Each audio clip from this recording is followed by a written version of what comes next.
नमस्कार साथियों, मैं सीमा गुप्ता आज आप सभी के बीच उत्तर प्रदेश पीसीएस मुख्य परीक्षा में जो पत्राचार से संबंधित महत्वपूर्ण प्रश्न आते हैं उसके संबंध में क्लास लेकर आई हूँ। और आज की इस क्लास में मेरे द्वारा आप सभी को परिपत्र के संबंध में वे समस्त जानकारियाँ उपलब्ध कराई जानी है जो कि आप सभी के एग्ज़ाम के लिए अत्यंत ही महत्वपूर्ण है। आज की क्लास में साथियों मैं आपको परिपत्र से संबंधित क्या क्या बताऊंगी, पहले ये बताती हूँ। सबसे पहले मैं आपको बताऊंगी कि क्वेश्चन किस किस परीक्षा में किस प्रकार से परिपत्र के संबंध में आए हैं, ठीक है। उसके बाद परिपत्र से संबंधित समस्त जानकारी आपको मैं उपलब्ध कराऊंगी। उसके बाद ऑथेंटिक शासन द्वारा निर्गत परिपत्र के प्रारूप को उपलब्ध कराऊंगी और आपको ये भी बताऊंगी कि आप ऐसे तमाम सरकारी पत्र किस साइट के माध्यम से ऑथेंटिक प्राप्त कर सकते हैं। तो आज की क्लास में मैं इस पत्र को दिखाऊंगी, परिपत्र के प्रारूप, दूसरा ये बताऊंगी, तीसरा ये, और परिपत्र के संबंध में समस्त जानकारियाँ दूंगी। लेकिन उसके पूर्व आपको मैं बता दूं कि प्रश्न कैसे बनते हैं, क्योंकि जब तक आप ये नहीं जानेंगे कि पत्र के संबंध में किस प्रकार से प्रश्न पूछे जाने हैं, तब तक आपके दिमाग में एक स्पष्ट खाका नहीं खींचा जाएगा और आप स्पष्ट नहीं हो पाएंगे कि आपको क्या लिखना है, कैसे लिखना है। और यदि किसी भी परिस्थिति में परिपत्र के बारे में पूछा जाए तो उसको मैं कैसे बेहतर रूप से हैंडल कर 100 में 100% नंबर उसमें ला सकूं। क्योंकि साथियों लेटर यदि आप सही प्रारूप में लिख दिए तो कहीं से आपका नंबर कटने की संभावना नहीं है, इसलिए इसे आप बहुत ही गंभीरता से लीजिएगा क्लास को। तो सबसे पहले देखिए परिपत्र से संबंधित किस प्रकार के प्रश्न पूछे जाते हैं। आप यहाँ ऊपर देख रहे हैं ROARO एग्ज़ाम 2016 मेंस में पूछा गया है परिपत्र क्या है, परिपत्र का एक उदाहरण दीजिए। वहीं 2014 में पूछा गया परिपत्र का एक लिखित प्रारूप। फिर ROARO 2014 में पूछा गया परिपत्र की परिभाषा देते हुए उसका प्रारूप लिखिए। फिर यूपी PCS मेन एग्ज़ाम में पूछा गया अधिसूचना परिपत्र से आप क्या समझते हैं, परिपत्र का एक उदाहरण दीजिए। परिपत्र भेजते समय किन प्रमुख तथ्यों को ध्यान में रखना आवश्यक है, उदाहरण सहित स्पष्ट करें, ठीक है। स्पेशल यूपी PCS में पूछा गया है परिपत्र की महत्ता को स्पष्ट करते हुए परिपत्र का एक प्रारूप प्रस्तुत करिए। वहीं स्पेशल 2004 में पूछा गया है परिपत्र और अनुस्मारक का अंतर स्पष्ट करते हुए परिपत्र का एक प्रारूप प्रस्तुत करें। यूपी PCS 2007 में पूछा गया है सचिव खाद्य एवं आपूर्ति मंत्रालय उत्तर प्रदेश सरकार की ओर से एक परिपत्र सभी जिलाधिकारियों को प्रेषित करें जिसमें खाद्यान्नों की वसूली की व्याख्या करने का निर्देश दिया गया हो। वहीं UP PCS 2008 special main exam में पूछा गया राज्य सरकार की ओर से एक परिपत्र का प्रारूप प्रस्तुत कीजिए जिसमें प्रदेश के विश्वविद्यालयों एवं महाविद्यालयों में स्नातक कक्षाओं में 25% अतिरिक्त स्थान बढ़ाने की सूचना दी गई हो। इसी प्रकार UP PCS 2011 special main exam में पूछा गया है परिपत्र एवं सूचना में अंतर बताते हुए परिपत्र का एक प्रारूप दीजिए। 14 में पूछा गया है परिपत्र को स्वरूप स्पष्ट करते हुए इसका एक उदाहरण। फिर 15 में पूछा गया परिपत्र की परिभाषा देते हुए उसकी विशेषता और उदाहरण। उत्तराखंड में पूछा गया है परिपत्र की विशेषता उदाहरण सहित परिपत्र किसे कहते हैं, एक प्रारूप। राजस्थान में पूछा गया राजस्थान सरकार के मुख्य सचिव की ओर से एक विभागाध्यक्षों को प्रशासनिक व्यय में कमी लाने के लिए एक परिपत्र, ठीक। इसी प्रकार 4 में भी प्रारूप पूछे गए। अर्थात इन सारे प्रश्नों को देखने पर स्पष्ट हो रहा है कि 3 प्रकार से प्रश्न पूछे जा रहे हैं, ठीक है। परिपत्र के संबंध में पहला क्वेश्चन बनता है कि परिपत्र के बारे में पूछा जा रहा है परिपत्र क्या होता है, ठीक है। उसके मुख्य अंश, विषय सामग्री, तथ्य वगैरह की जानकारी आपको होनी चाहिए इस प्रकार के प्रश्न को हल करने के लिए, ठीक। दूसरा क्वेश्चन बन रहा है परिपत्र के प्रारूप के ऊपर, ठीक है, अर्थात परिपत्र के जो प्रारूप है उस पर। तीसरा क्वेश्चन बन रहा है कि स्वयं लोक सेवा आयोग द्वारा किसी निश्चित विषय सामग्री के अंतर्गत परिपत्र लिखे जाने का दिशा निर्देश आपको दिया जा रहा है कि आप संबंधित विषय पर एक परिपत्र के माध्यम से सबको सूचित करिए, ठीक। यानी आपको स्वयं विषय नहीं सेलेक्ट करना, लेकिन यदि परिपत्र का प्रारूप दिया जाता है तो आप जो लेटर तैयार किए रहते हैं उसको आप हूबहू उतार कर आ सकते हैं। ठीक है, तो इस 3 प्रकार के प्रश्न को हम कैसे हैंडल करेंगे इसको मैं बताऊंगी अभी आपको। और सबसे पहले परिपत्र के बारे में मैं आपको बता दूं। तो यहाँ आप देख रहे हैं, सरकारी पत्र का ऐसा प्रारूप परिपत्र के रूप में निर्गत किया जाता है जब किसी महत्वपूर्ण नीति विषयक प्रकरण की सूचना एक साथ कई अधिकारियों, कार्यालयों, विभागों आदि में देना होता है। ठीक है, अर्थात परिपत्र सरकारी पत्र का ही एक प्रकार है। ठीक है, और सरकारी कामकाज में इसका भी प्रयोग होता है। ठीक, और कुछ जो महत्वपूर्ण सूचनाएं होती हैं जो एक साथ सबको दी जाती हैं तो उस कंडीशन में परिपत्र निर्गत किए जाते हैं। जैसे मान लीजिए लोक सेवा आयोग द्वारा आप सभी का मुख्य परीक्षा आयोजित किया जा रहा है। ठीक है, लोक सेवा आयोग द्वारा आप सभी युवाओं के लिए मुख्य परीक्षा का आयोजन कराया जा रहा है। तो ऐसी दशा में जिन जिन विद्यालयों में परीक्षा आयोजन करने की रणनीति बनाई जा रही है उन विद्यालयों में एक साथ एक पत्र निर्गत किया जाएगा जिसमें समान सूचनाएं होंगी। और वह सूचना होंगी जैसे मान लीजिए कोरोना के बचाव के दृष्टिगत, जिसमें यह निश्चित रूप से कहा जाएगा कि वहाँ पे जो विद्यार्थी एग्ज़ाम में प्रतिभाग कर रहे हैं अवश्य ही सोशल डिस्टेंसिंग का पालन कराइए, पर्याप्त सैनिटाइजिंग की व्यवस्था होनी चाहिए और प्रत्येक दशा में बच्चों की सुरक्षा के लिए सुनिश्चित व्यवस्था होनी चाहिए। इस प्रकार के दिशा निर्देश सारे विद्यालय में समान रूप से दिए जाने, इस प्रकार के कंडीशन में साथियों परिपत्र दिया जाता है।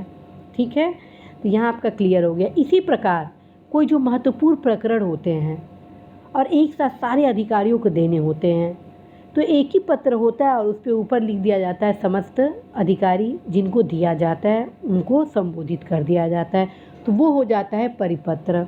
ठीक, और परिपत्र साथियों किसी भी रूप में हो सकता है, सरकारी पत्र के रूप में हो सकता है, अर्धशासकीय पत्र के रूप में हो सकता है, कार्यालय ज्ञापन के रूप में हो सकता है। ठीक है ना, तो ये सारे इसके जो महत्वपूर्ण अंग हैं ये आपको जानना होगा। परिपत्र का मतलब सर्कुलर, सर्कुलर का मतलब एक साथ समान सूचना सब तक उपलब्ध कराने के लिए हम परिपत्र का प्रयोग करते हैं। ठीक है, यहाँ से कोई डाउट नहीं होनी चाहिए, एज इट इज़ आपको उतार देना है। आप अवश्य इसको शॉर्ट स्क्रीन ले लीजिए।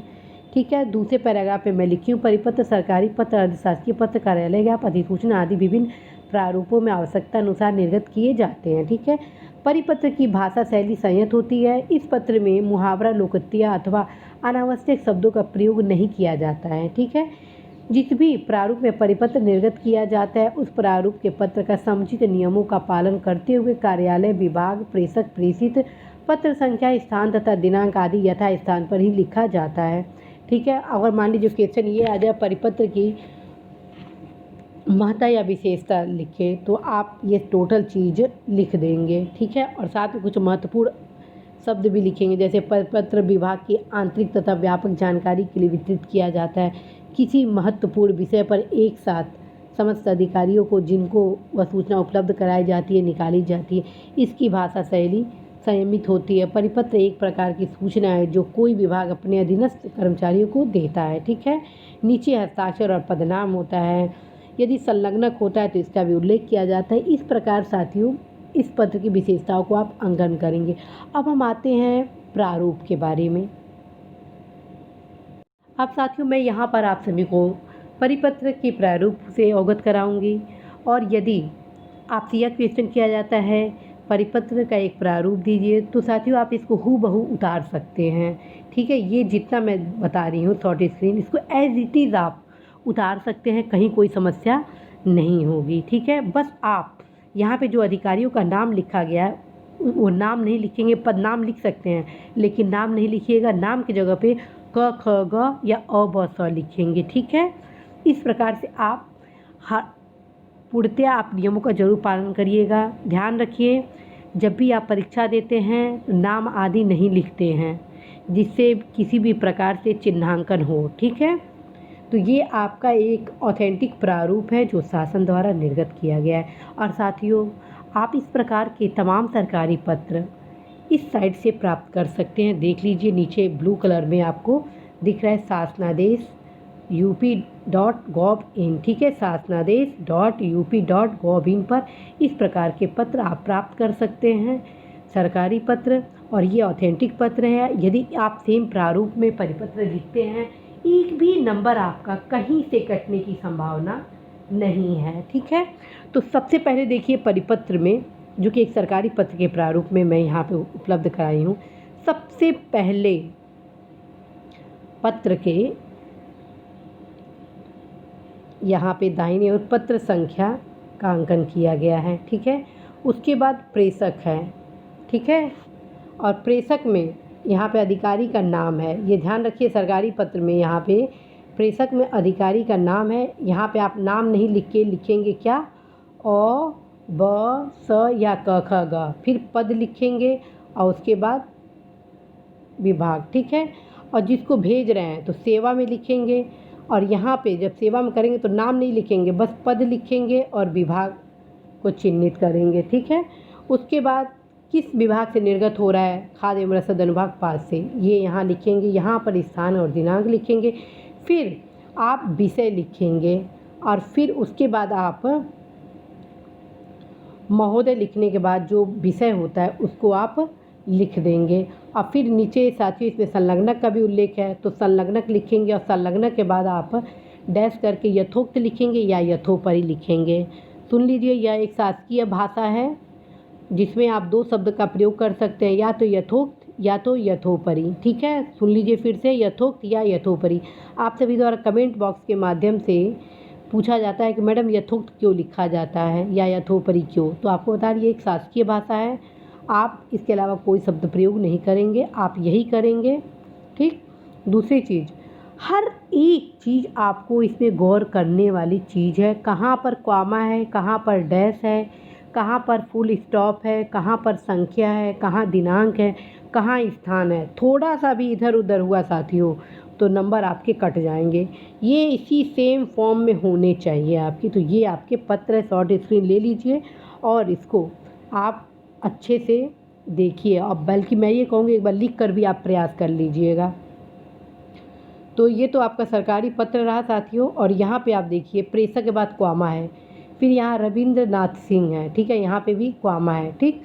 तो यहाँ पे आप रविंद्रनाथ सिंह नहीं लिख के क्या लिखेंगे, अ ब स, फिर कॉमा लगाएंगे, फिर पद लिखेंगे विशेष सचिव, फिर कॉमा लगाएंगे, फिर उत्तर प्रदेश शासन लिख के पूर्ण विराम लगाएंगे, फिर नीचे लिखेंगे सेवा में, फिर कॉमा लगाएंगे, फिर आयुक्त लिखेंगे, फिर कॉमा लगाएंगे, फिर खाद्य एवं रसद विभाग लिखेंगे, फिर कॉमा लगाएंगे, फिर उत्तर प्रदेश जवाहर भवन लखनऊ पता उसका हो गया, फिर पूर्ण विराम करके फिर अनुभाग का नाम लिखेंगे, खाद्य तथा रसद अनुभाग -5, और फिर यहाँ पर लखनऊ दिनांक 9 दिसंबर 2019 लिखेंगे। उसके बाद विषय लिखेंगे रबी विपणन वर्ष 2020-21 के लिए गेहूं के न्यूनतम समर्थन मूल्य के निर्धारण के संबंध में। साथियों ध्यान रखिए, विषय लंबा बिल्कुल नहीं होना चाहिए, 1 से 2 लाइन में आपकी कंप्लीट प्रत्येक दशा में होनी ही चाहिए, ठीक है।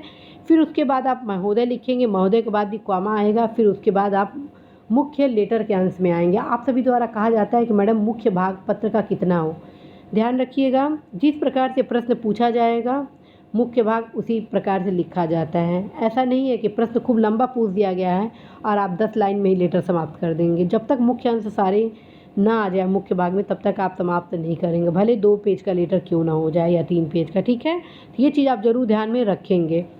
तो आपको मैं यहाँ पे बता दूँ, रबी विपणन वर्ष 2020-21 के लिए गेहूं के न्यूनतम समर्थन मूल्य के निर्धारण संबंध में ये सर्कुलर जारी हुआ, और यहाँ पे आयुक्त को भेजा गया है एक सरकारी, लेकिन यहाँ पे नीचे क्या हो गया, समस्त मंडलायुक्त, समस्त जिलाधिकारी, समस्त संभागीय खाद्य नियंत्रक, महाप्रबंधक, भारतीय खाद्य निगम, निदेशक सूचना जनसंपर्क विभाग, गार्ड फाइल, अर्थात ये एक परिपत्र के फॉर्म में है, सर्कुलर के फॉर्म में है, ठीक ना। तो इस प्रकार से आप लिखें, उपयुक्त विषय श्री जयप्रकाश अनुसचिव, भारत सरकार, उपभोक्ता मामले, खाद्य एवं सार्वजनिक वितरण मंत्रालय, खाद्य एवं सार्वजनिक वितरण विभाग के पत्र संख्या। और चूँकि ये पत्र संख्या है तो यहाँ पे आप छाया प्रति संलग्न जरूर लिखेंगे, अर्थात यहाँ पे भी आप छाया प्रति लिखना होगा आपको इस पत्र के अंश भाग पे, और नीचे भी लिखेंगे, ठीक है, दोनों जगह लिखना होता है, ठीक ना। तो संलग्न छाया प्रति संलग्न के अनुसार रबी विपणन वर्ष 2020-21 में गेहूं क्रय किए जाने के लिए भारत सरकार द्वारा न्यूनतम समर्थन मूल्य निम्नवत निर्धारित किया जाता है। कमोडिटी उचित औसत किस्म न्यूनतम समर्थन मूल्य रुपया प्रति क्विंटल गेहूं 1925। ठीक है, इस संबंध में मुझे यह कहने का निर्देश हुआ है। ध्यान रखिएगा, सरकारी पत्र में इसमें लिखा जाता है निर्देश होता है, न कि निर्देश। कई लोगों ने मुझसे पूछा कि मैडम निर्देश होगा कि निर्देश होगा। ठीक, तो आपको बताना है निर्देश नहीं होगा बल्कि निर्देश होगा। ठीक है, यहाँ पे जो लिखा है वो सही लिखा है। ठीक, निर्देश होगा। ओके, इस संबंध में मुझे यह कहने का निर्देश हुआ है कि कृपया उक्त संदर्भित पत्र दिनांक 26 नवंबर 2019 में की गई अपेक्षानुसार किसानों को भली भांति सूचित करने तथा उनकी न्यूनतम समर्थन मूल्य योजना में सहभागिता सुनिश्चित करने हेतु रबी विपणन वर्ष 2020-21 में गेहूं के क्रय हेतु उक्तानुसार निर्धारित किए गए न्यूनतम समर्थन मूल्य का विस्तृत प्रचार प्रसार करने का कष्ट करें। और संलग्नक यथोक्त फिर भौदीय जो ऊपर के अधिकारी का नाम है उनका, फिर पदनाम और फिर संख्या और तद दिनांक सेम रहेगा। अब आप ये सोचेंगे संख्या और यहाँ पे दिनांक अलग तो नहीं ना लिखना है, तो साथियों यहाँ पर अलग बिल्कुल नहीं लिखना है, वही रहेगा। अर्थात ये देखिए 13/2019 भारत सरकार -113 ब्रैकेट में एक है। अब यहाँ पे भी वही सेम चीज़ है। ठीक है, ओके। और दिनांक जो है लखनऊ दिनांक, इसको आप बस तद दिनांक कर दीजिए तो उस तद दिनांक का मतलब सेम डेट हो जाएगा। ओके, यहाँ से कोई कन्फ्यूज़न नहीं होना है। प्लस अब समस्त अधिकारियों को सोचिए, इस कमोडिटी के बारे में न्यूनतम समर्थन 1925 के बारे में समस्त अधिकारियों को एक विषय पर समस्त अधिकारियों को सूचना देना है। तो ऐसी स्थिति में साथियों परिपत्र लिखना जरूरी है। अब बार बार अलग अलग लेटर तो लिखेंगे नहीं। अब इसी पत्र को सारे मंडलायुक्त समस्त जिलाधिकारियों को एक साथ निर्गत कर दिया जाएगा। तो ऐसी दशा में साथियों परिपत्र लिखने की आवश्यकता होती है। तो मुझे पूर्ण उम्मीद है कि आपको इस पत्र से बहुत कुछ समझ में आ गया होगा, और जहाँ पर भी कोई कन्फ्यूज़न हो ज़रूर हमसे पूछिएगा। अवश्य ही मैं समय निकाल कर आप सभी का सहयोग करूँगी। यही सेम दूसरा लेटर है जिसमें ऊपर ही लिख दिया गया है समस्त मंडलायुक्त समस्त जिलाधिकारी। ठीक, इसको भी आप देख सकते हैं। इसके अलावा नीचे भी कुछ अधिकारियों को पृष्ठांकित किया गया, तो इसको भी आप शॉर्ट स्क्रीन ले लीजिए। 2 प्रारूप और एक ये भी प्रारूप है, लेकिन हम कहेंगे कि आप इस प्रारूप को ही प्रयोग कर सकते हैं और इस प्रारूप को करिए, क्योंकि ये सबसे बेहतर फॉर्म है। इसको इन दोनों फॉर्म में किसी का भी आप प्रयोग करते हैं साथियों, कहीं से कोई नंबर कटेगा नहीं। ठीक, क्योंकि अगर मैं तीनों पत्रों के बारे में बताऊंगी कि ये भी ठीक है, ये भी ठीक है, ये भी ठीक है, तो आप लोग को कन्फ्यूज़न होगा कि मैं क्या करूं क्या नहीं करूं। इसलिए मैं कहूँगी बस आप इसी एक लेटर को आदर्श बनाइए और इसको तैयार कर लीजिए। यदि प्रारूप पूछे तो इसको हूबहू उतार दीजिएगा। बस अधिकारी के नाम के जगह पे क ख ग और अ ब स का प्रयोग करिएगा। ठीक है, कोई चिन्हांकन चीज़ इसमें नहीं होना चाहिए जो कि परीक्षा में अपेक्षित होता है। तो साथियों इसी आशा के साथ मैं सीमा गुप्ता आज विदा लेती हूँ कि आप अवश्य ही अपने लक्ष्य में सफल होंगे। नमस्कार।